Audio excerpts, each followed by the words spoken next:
Haleluya. Haleluya. Salam sejahtera dalam kasih Tuhan kita Yesus Kristus. Saya bersyukur dan berterima kasih tentu kepada Tuhan karena kebaikan Tuhan dalam hidup saya. Saya boleh berdiri kembali di hadapan saudara pada malam hari ini. Terima kasih juga kepada Bapak Gembala dan Ibu Gembala yang memberikan saya waktu dan kesempatan pada malam hari ini. Bapak Ibu yang diberkati oleh Tuhan, pada kesempatan ini saya ingin berbagi pengajaran tentang salah satu doktrin gereja kita yang saya rasa sangat perlu untuk kita pelajari. Dan pada kesempatan ini juga saya sudah meminta izin kepada Bapak Gembala dan Ibu Gembala untuk menggunakan kesempatan ini untuk saya berbagi pengajaran tentang salah satu doktrin gereja kita. Pertama tentu yang perlu kita ketahui, gereja kita, khususnya gereja Pantekosta di Indonesia, memiliki 9 doktrin dasar. Dan 9 doktrin dasar ini saya percaya bagi kalangan hamba-hamba Tuhan yang sudah melewati pendidikan dalam bangku kuliah ataupun dalam sekolah Alkitab tingkat 1 dan tingkat 2, pasti sudah tidak asing lagi dengan ke-9 doktrin dasar ini. Doktrin yang pertama ialah doktrin bibliologi yang mempelajari tentang Alkitab. Yang kedua ialah doktrin eklesiologi yang mempelajari tentang gereja. Yang ketiga ialah doktrin antropologi yang mempelajari tentang manusia. Yang keempat ialah doktrin kristologi yang mempelajari tentang Yesus Kristus Tuhan. Yang kelima ialah doktrin soteriologi yang mempelajari tentang karya keselamatan yang Yesus kerjakan bagi kita umat manusia. Dan yang keenam adalah doktrin hamartiologi yang mempelajari tentang dosa. Yang ketujuh ialah doktrin eskatologi yang mempelajari tentang akhir zaman. Yang kedelapan doktrin angelologi yang mempelajari tentang malaikat. Dan yang terakhir ialah doktrin pneumatologi yang mempelajari tentang Roh Kudus. Dan pada kesempatan ini kita akan sama-sama belajar doktrin yang kelima atau doktrin soteriologi. Doktrin ini adalah doktrin yang sangat penting. Kita orang-orang percaya mempelajari doktrin ini karena doktrin ini memberikan kepastian kepada kita tentang karya keselamatan yang Yesus kerjakan di kayu salib. Dan doktrin ini memiliki kaitan erat dengan doktrin kristologi. Bapak Ibu yang diberkati oleh Tuhan, tentu akan timbul pertanyaan, mengapa kita perlu belajar tentang doktrin soteriologi ini? Salah satu alasan kenapa saya dan saudara harus belajar tentang doktrin soteriologi ini, yang pertama, dalam pengakuan iman Kristen, khususnya gereja Pantekosta Indonesia yang terdiri dari 17 butir pengakuan iman Kristen, dan dalam pengakuan iman Kristen yang ketujuh ini memuat tentang keselamatan orang percaya. Bunyi pengakuan iman Kristen yang ketujuh berkata begini: kami percaya keselamatan orang berdosa, roh, jiwa, dan tubuh oleh anugerah dan iman kepada Tuhan Yesus Kristus, dan semua orang percaya harus mempertahankan keselamatan, kekudusan, kesetiaan, dan apabila tidak memeliharanya, keselamatan itu dapat hilang. Jelas pengakuan iman Kristen pada butiran ketujuh mengatakan bahwa keselamatan kita orang berdosa itu adalah sebuah anugerah, sebuah pemberian dari Allah. Itu sebabnya orang bilang keselamatan itu pemberian yang cuma-cuma. Tetapi ketika Yesus mati di kayu salib, semua dosa umat manusia diampuni, jalan menuju keselamatan terbuka. Ada syarat yang ditentukan bahwa saat saya dan saudara mau menerima keselamatan, Itu ada syarat-syaratnya apa? Yang pertama harus beriman kepada Tuhan Yesus Kristus. Jadi ketika Yesus mati di kayu salib, dosa umat manusia diampuni. Semua dosa umat manusia diampuni. Di bawah kolong langit ini semua dosa diampuni. Karena Tuhan memang berkehendak supaya kita untuk selamat. Tetapi ada syaratnya yaitu beriman kepada Yesus Kristus. Berarti harus ada respon manusia untuk beriman supaya kita memperoleh keselamatan. Dan jelas dalam pengakuan iman ketujuh dikatakan di sana, setelah kita menerima anugerah keselamatan, kita beriman, kita memiliki keselamatan, kita harus mempertahankan keselamatan dan memeliharanya. Ini pengakuan iman Kristen. Jadi kita harus mempertahankan, memelihara keselamatan itu, agar supaya dalam kalimat terakhir dikatakan keselamatan itu tidak hilang. Karena kalau kita tidak memelihara, tidak mempertahankan, tentu keselamatan kita bisa hilang. Jadi dengan poin ketujuh dalam pengakuan iman Kristen, khususnya gereja Pantekosta di Indonesia menegaskan bahwa doktrin soteriologi yang kita menganut pandangan Armenian, di mana ada dua pandangan, Armenian dan Calvinisme. Di mana Calvinisme memiliki pandangan bahwa sekali selamat tetap selamat. Dan kita memiliki pandangan bahwa keselamatan yang sudah dikerjakan, kita responi dengan iman, kita miliki keselamatan. Ketika keselamatan itu kita tidak kerjakan, keselamatan itu bisa hilang.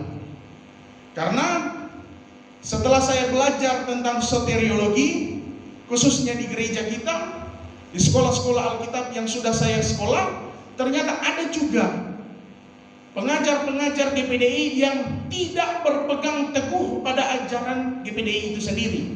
Jadi dia bilang dia tidak terlalu meyakini tentang Armenian, tentang keselamatan bisa hilang. Tapi dia juga tidak membenarkan tentang Calvinisme.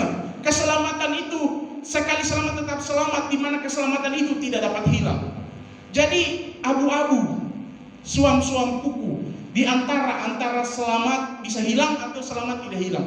Tapi lewat pengakuan iman Kristen ini menegaskan bahwa gereja kita menganut pandangan Armenian, di mana keselamatan itu bisa hilang ketika tidak dikerjakan.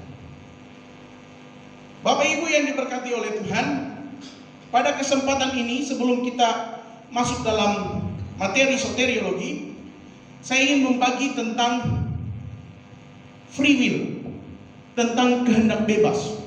Karena free will ini, kehendak bebas ini sangat berkaitan erat dengan pembahasan kita nanti tentang soteriologi, tentang keselamatan itu sendiri. Bapak Ibu yang diberkati oleh Tuhan, ketika Allah menciptakan manusia, Allah membentuk manusia dari debu tanah. Dan setelah Allah membentuk manusia dari debu tanah, firman Allah berkata dalam kitab Kejadian, Allah menghembuskan nafas kehidupan ke dalam hidung manusia. Ketika Allah menghembuskan nafas kehidupan, seketika itu roh dan jiwa masuk dalam tubuh manusia, sehingga manusia disebut makhluk yang hidup. Ketika roh dan jiwa masuk ke dalam tubuh manusia, di saat itulah kehendak bebas itu ada. Karena memang kehendak bebas sudah dari semula diberikan kepada manusia. Kehendak bebas itu ada dalam jiwa manusia, ada di dalam jiwa manusia. Tetapi yang memiliki peran untuk memberikan komando, memberikan perintah kepada kehendak bebas manusia, yaitu hati. Jadi dalam jiwa itu ada perasaan, ada kehendak kita. Yang memberikan komando, yaitu hati. Itu sebabnya dalam kitab Amsal dikatakan, jagalah hatimu dari segala kewaspadaan, karena dari situ terpancar kehidupan. Jadi hati yang memberikan komando kepada kehendak bebas. Contoh, saat ini saya berdiri di sini, tapi dalam hati saya terbesit, saya ingin mau geser ke kiri. Dan ketika saya geser ke kiri, itu komando dari hati. Dan yang melakukannya itu kehendak kita. Jadi kehendak bebas yang mewujudkan, kehendak bebas yang merealisasikan keinginan hati. Itu sebabnya firman Tuhan jelas mengatakan bahwa kita harus menjaga hati. Karena dari hati terpancar kehidupan. Kenapa demikian? Kenapa firman Tuhan suruh saya dan saudara harus menjaga hati kita? Karena dari hati bisa kelihatan, saudara. Kita harus tetap berusaha menjaga tubuh, jiwa, dan roh kita. Terutama jiwa dan roh. Roh itu bersifat rohani. Roh itu penurut. Tetapi jiwa, itu sebabnya jiwa, jangan sampai jiwa kita tercemar oleh dosa. Ketika jiwa kita tercemar oleh dosa, otomatis hati kita akan tercemar oleh dosa. Itu sebabnya firman berkata, dalam hati orang yang jahat akan timbul hal-hal yang jahat. Sehingga ketika hati itu menjadi jahat, tentu kelakuan, tentu kehendaknya yang ia lakukan pastilah jahat. Jadi free will adalah kehendak bebas yang diberikan Allah kepada manusia, yaitu kehendak untuk memilih, kehendak untuk melakukan segala sesuatu. Dan saat manusia ditaruh di Taman Eden, Tuhan memerintahkan kepada manusia bahwa semua pohon, semua buah-buah itu boleh dimakan, cuma satu, buah pengetahuan jahat dan baik. Jadi Allah berkehendak supaya jangan makan ini buah pengetahuan jahat dan baik. Tetapi Allah tidak mengintervensi manusia. Allah tidak otoriter, tidak mengharuskan manusia begini-begini, tidak. Tapi Allah memberikan kita kebebasan untuk memilih melakukan kehendak Allah atau tidak melakukan kehendak Allah. Itu sebabnya saat manusia jatuh ke dalam dosa dengan mengambil keputusan untuk makan itu membuktikan bahwa manusia memiliki kehendak bebas. Karena manusia jatuh, manusia tidak melakukan kehendak Allah. Jadi dia bisa memilih lakukan yang baik atau lakukan yang jahat, mau sesuai dengan kehendak Allah atau tidak. Tapi Bapak Ibu yang diberkati oleh Tuhan, saat manusia diciptakan, saat manusia diberikan kehendak bebas, pada hakikatnya kehendak bebas manusia itu tidak berdosa. Mengapa manusia bisa sampai jatuh ke dalam dosa? Manusia diciptakan sempurna. Tetapi kalau kita bicara tentang kesempurnaan, kesempurnaan manusia dan kesempurnaan Allah itu berbeda. Kenapa demikian? Karena manusia waktu diciptakan oleh Allah di Taman Eden, dia sebagai makhluk ciptaan. Jadi kesempurnaannya itu terbatas. Tidak seperti Allah yang bukan ciptaan. Kesempurnaannya tidak terbatas. Jadi manusia memiliki kesempurnaan, tapi kesempurnaan manusia itu terbatas. Di mana keterbatasan manusia yang bisa memungkinkan dia jatuh. Jadi Allah tidak pernah menetapkan manusia untuk jatuh dalam dosa, tidak. Tetapi kemungkinan untuk manusia jatuh dalam dosa itu bisa jadi. Dan buktinya terjadi. Kenapa bisa sampai terjadi? Karena Hawa membuka peluang. Dalam kitab Kejadian dikatakan Hawa berkomunikasi, berinteraksi dengan iblis. Saat Hawa berkomunikasi, saat Hawa berinteraksi dengan iblis, disitulah Hawa sudah mencemarkan kehendak bebas yang semula yang diberikan Tuhan yang memang tidak berdosa. Dia mencemarkan kehendak bebasnya sehingga kehendaknya itu tercemar oleh dosa, sehingga dia mengambil keputusan untuk memakan buah pengetahuan jahat dan baik. Jadi ini pembuktian bahwa manusia memang benar-benar memiliki kehendak bebas. Pertanyaannya, apakah malaikat juga punya kehendak bebas atau tidak? Malaikat juga punya kehendak bebas. Apa pembuktian bahwa malaikat punya kehendak bebas? Dalam kitab Yesaya dikatakan di sana, Lucifer berkata dalam hatinya dia ingin naik ke tempat yang maha tinggi untuk menyamai sang putra fajar. Itu perkataan Lucifer dalam hati. Sehingga Lucifer memilih untuk mengikuti kesombongannya. Lucifer memilih untuk jatuh dalam dosa. Jadi itu membuktikan bahwa malaikat pun punya kehendak bebas. Bukti yang kedua, bahwa sepertiga malaikat di sorga mengikuti Lucifer untuk jatuh ke dalam dosa. Itu bukti yang kedua. Karena kenapa? Sepertiga malaikat ini memiliki pilihan. Apakah dia mengikuti kehendak Allah atau dia mengikuti kehendaknya dengan jatuh bersama-sama Lucifer. Tapi ternyata dia jatuh bersama-sama Lucifer. Itu membuktikan bahwa malaikat pun punya yang namanya kehendak bebas. Terus pertanyaan timbul, Bapak Ibu. Mengapa Allah memberikan kehendak bebas kepada manusia? Sedangkan Allah dalam kemahatauannya dia, atribut Allah itu maha tahu. Allah itu maha segalanya. Dalam kemahatauan Allah tahu bahwa manusia akan jatuh karena kehendak bebas itu. Jadi seakan-akan manusia itu sudah dirancang, sudah diatur, sudah diskenariokan oleh Allah supaya manusia itu memang jatuh. Allah memberikan kehendak bebas kepada manusia karena Allah tidak mau mengintervensi sepenuhnya hidup manusia. Allah tidak mau menjadi Allah yang jahat. Kalau Allah tidak memberikan kehendak bebas kepada kita, bisa dipastikan bahwa manusia tidak memiliki yang namanya kemungkinan bisa jatuh dalam dosa. Karena kenapa? Karena manusia itu seperti robot. Manusia itu hanya melakukan kehendak Allah. Manusia hanya melakukan perintah dari Allah. Jadi kalau Allah bilang sorong kiri, dia sorong kiri. Kalau Allah bilang sorong kanan, dia sorong kanan. Kalau tidak punya kehendak bebas, jadi manusia tidak akan mungkin jatuh. Malaikat pun tidak akan mungkin jatuh.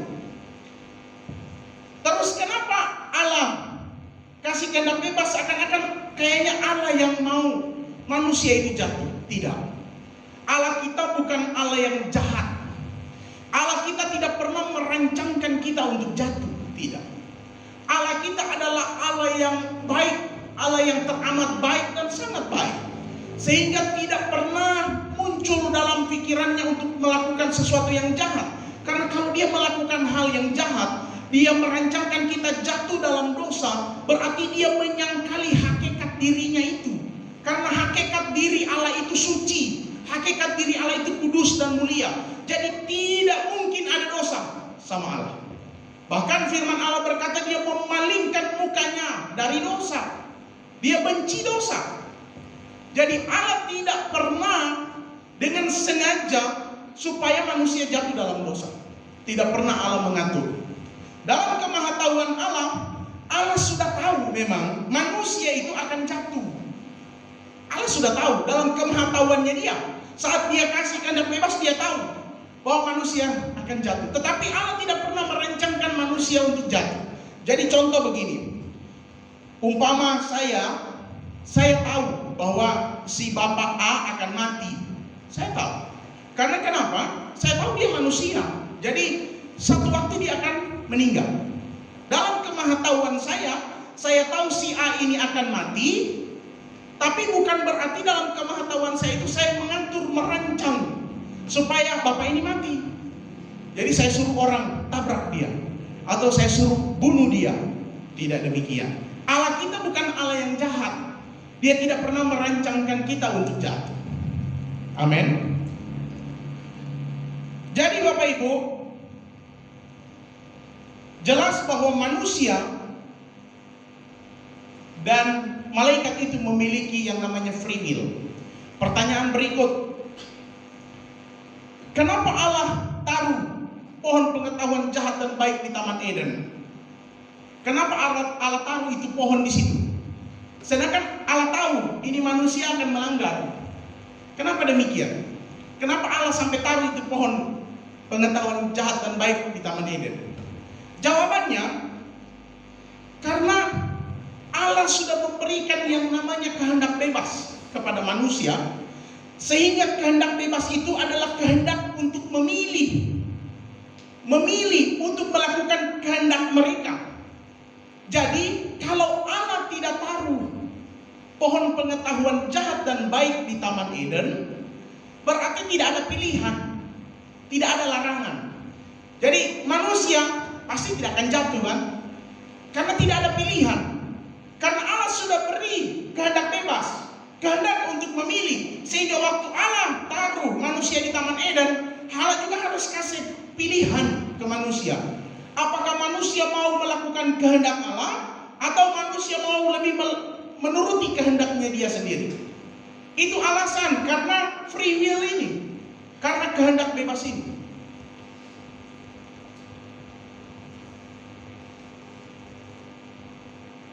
Bapak Ibu yang diberkati oleh Tuhan, pada kesempatan ini kita akan belajar tentang soteriologi.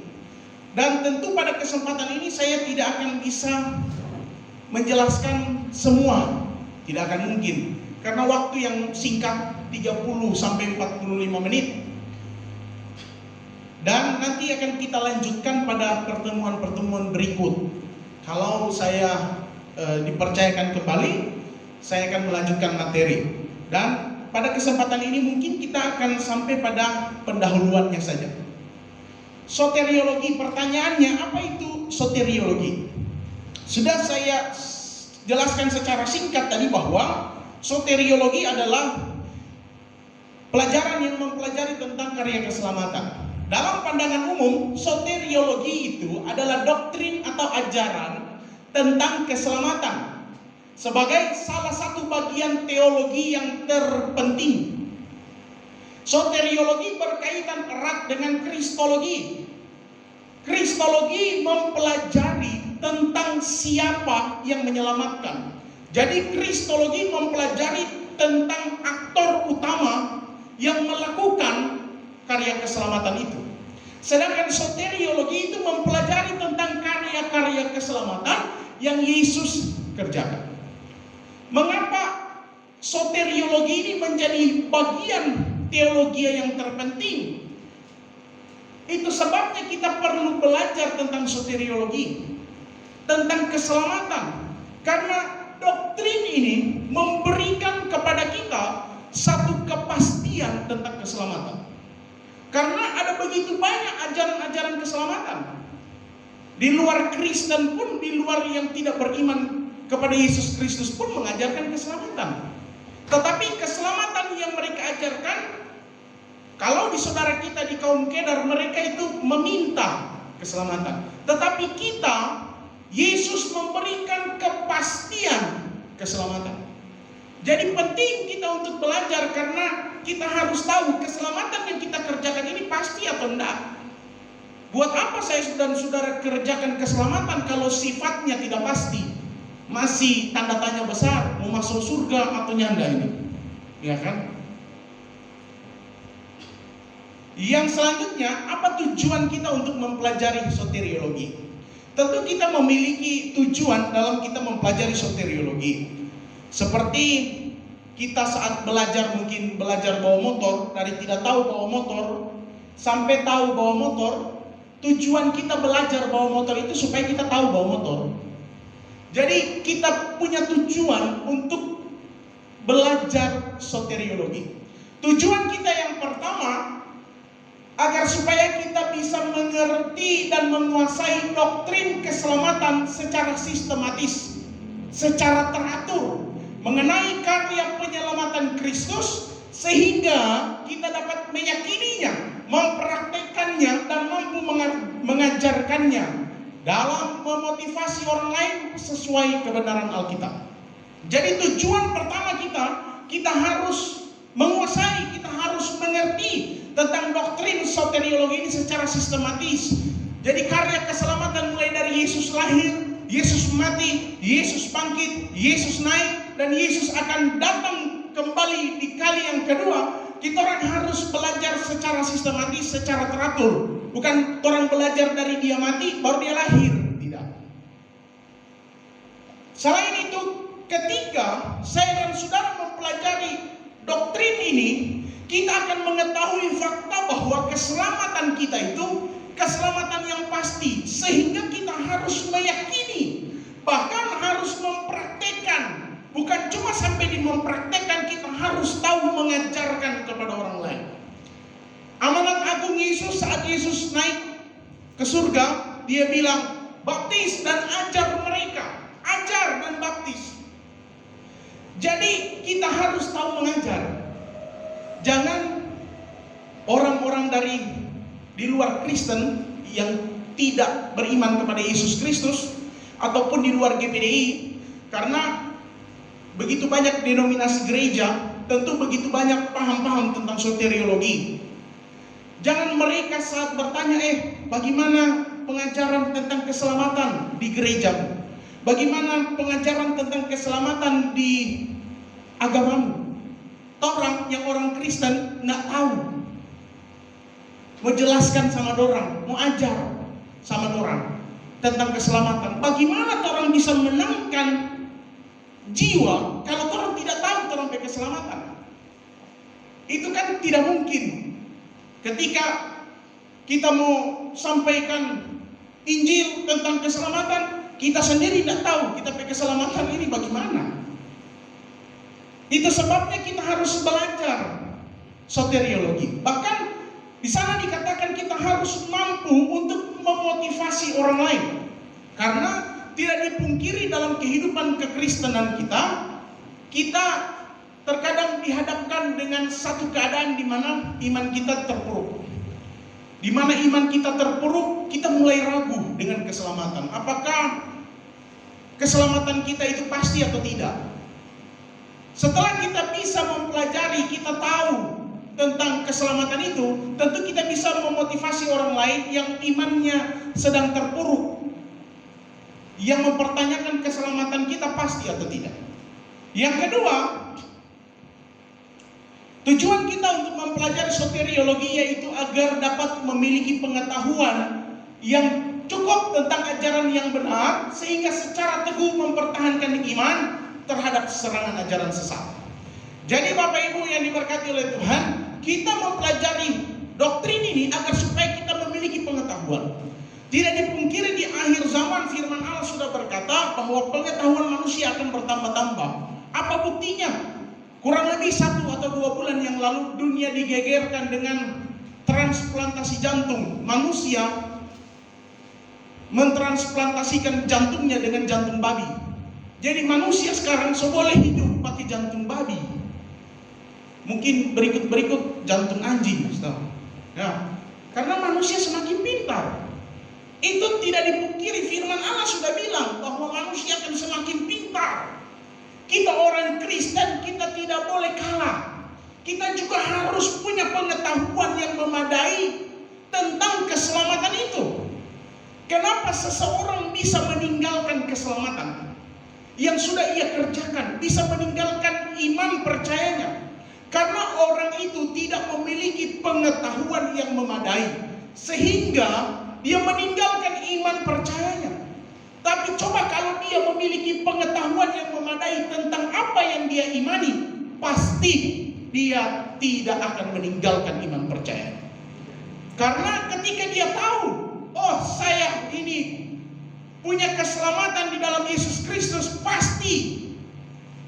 Bukan yang masih mau diminta, tidak. Sudah pasti saya selamat, asal saya kerjakan keselamatan. Tidak mungkin dia tinggalkan keselamatannya, tidak mungkin. Itu sebabnya tujuan kita mempelajari agar kita memiliki pengetahuan. Saat kita memiliki pengetahuan yang benar, pasti iman kita menjadi teguh. Amin. Sama dengan tema Natal kita, supaya kita tetap berdiri teguh, jangan goyah. Kita harus punya banyak pengetahuan tentang ajaran-ajaran yang benar.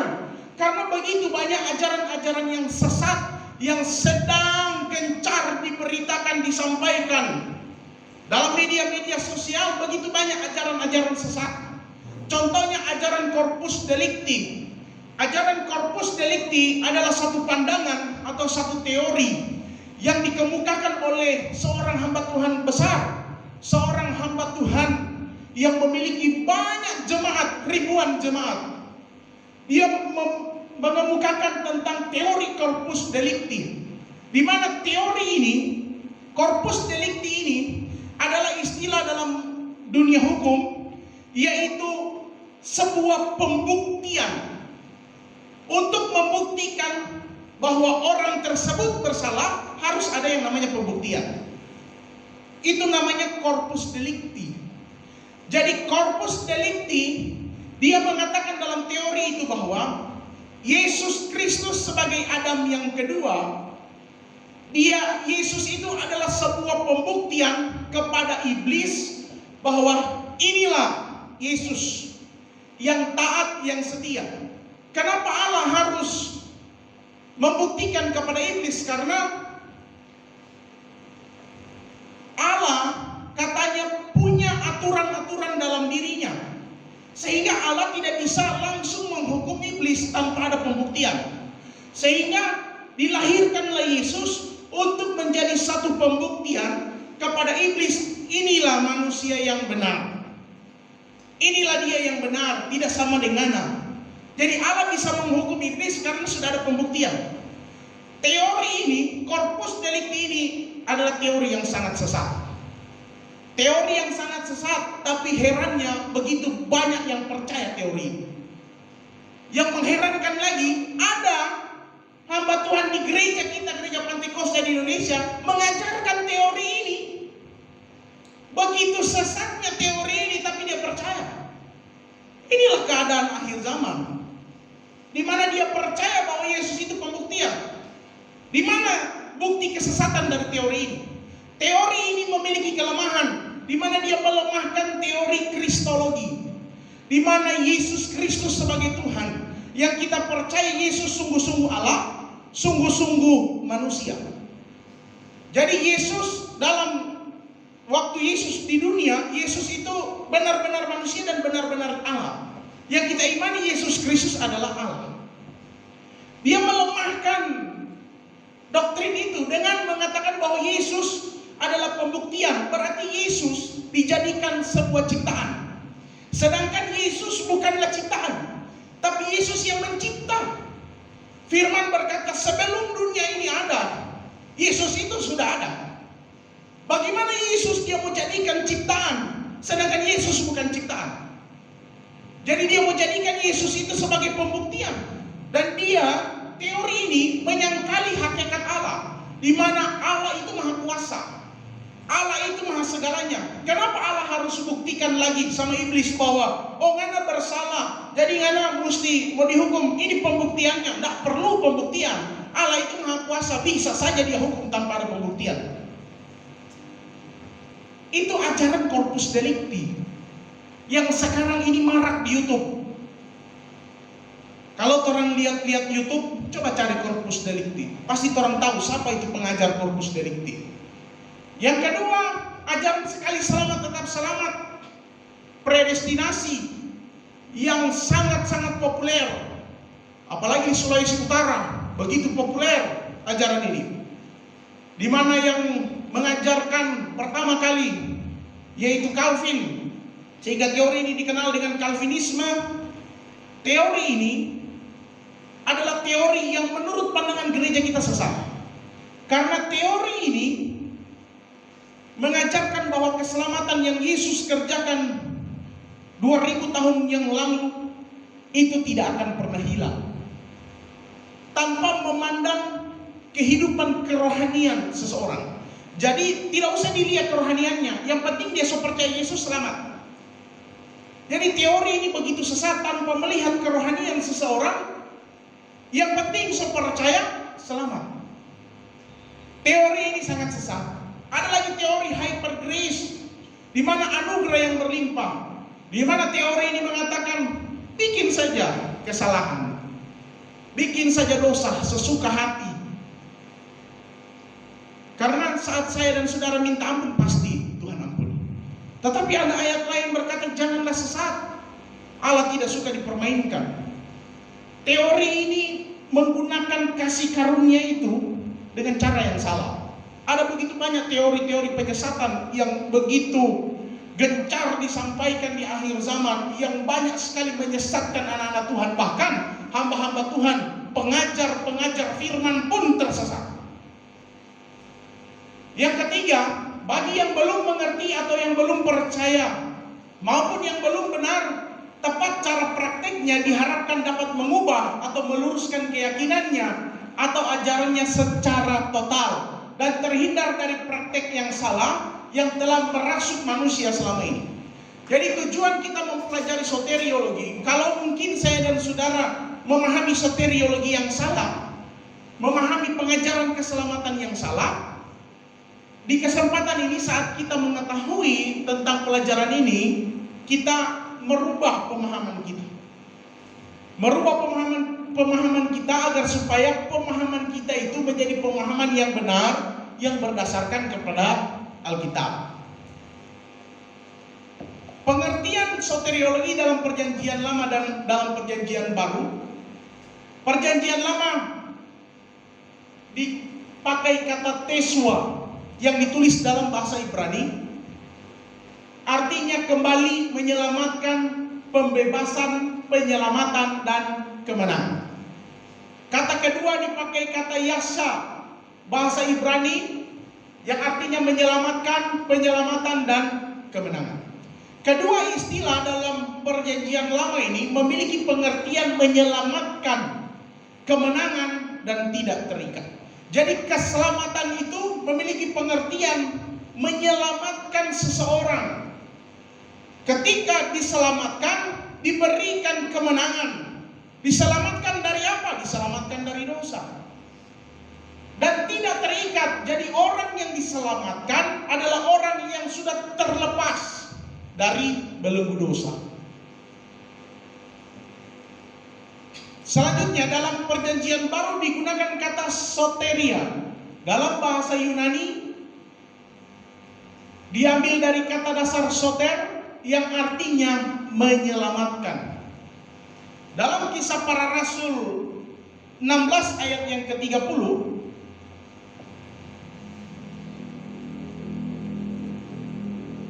di sana dikatakan, ia mengantar mereka keluar sambil berkata, Tuhan, Tuhan, apakah yang harus aku perbuat supaya aku selamat? Di sini dalam Kisah Para Rasul 16 ayat 30, kata selamat di sini berarti melepaskan atau menyelamatkan seseorang dari bahaya yang mengancam. Jadi contoh saat orang mungkin disandra oleh perampok minta tebusan, dan orang itulah yang butuh diselamatkan. Jadi saat menyelamatkan orang itu, itulah yang disebut dengan penyelamatan, keselamatan. Dari beberapa pengertian di atas, ada dua pengertian yang berimplikasi atau saling terhubung. Yang pertama, manusia perlu atau harus ditolong sebab keadaan mereka. Alkitab menggambarkan bahwa manusia harus ditolong karena keadaan manusia. Kan pertanyaannya, kenapa harus ada karya keselamatan? Kenapa harus diselamatkan kita? Ada apa dengan kita? Sedangkan kita tidak disandra. Ada apa dengan manusia? Alkitab menggambarkan bahwa keadaan manusia yang pertama, manusia dalam keadaan yang sakit. Manusia dalam keadaan yang sakit, itu sebabnya Matius 9 ayat 12 berkata bahwa orang sakit yang membutuhkan tabib, bukan orang sehat. Jadi manusia, Alkitab menggambarkan dalam keadaan sakit. Sakit karena apa? Sakit karena dosa. Sehingga manusia butuh penolong. Manusia butuh yang menyelamatkan. Manusia butuh tabib, manusia butuh dokter. Yang kedua, Alkitab menggambarkan manusia itu sedang hanyut, sedang terancam tenggelam. Jadi kalau kita lihat orang yang hanyut, orang yang terancam tenggelam, dia butuh alat bantu, dia butuh pelampung, dia butuh orang yang tahu berenang untuk menyelamatkan. Jadi manusia sama dengan orang yang mau tenggelam dalam dosa. Sehingga manusia butuh keselamatan. Selanjutnya, manusia digambarkan sebagai orang yang terdakwa atau tertuduh memerlukan seorang pembela. Seperti dalam sidang-sidang mungkin seorang terdakwa atau pelaku kejahatan sehingga membutuhkan yang namanya pembela. Kenapa demikian? Sehingga manusia harus diselamatkan. Apa yang membuat manusia harus diselamatkan? Diselamatkan dari apa? Kenapa? Keadaan manusia. Karena manusia itu berdosa dan sesat. Sehingga manusia butuh yang namanya keselamatan.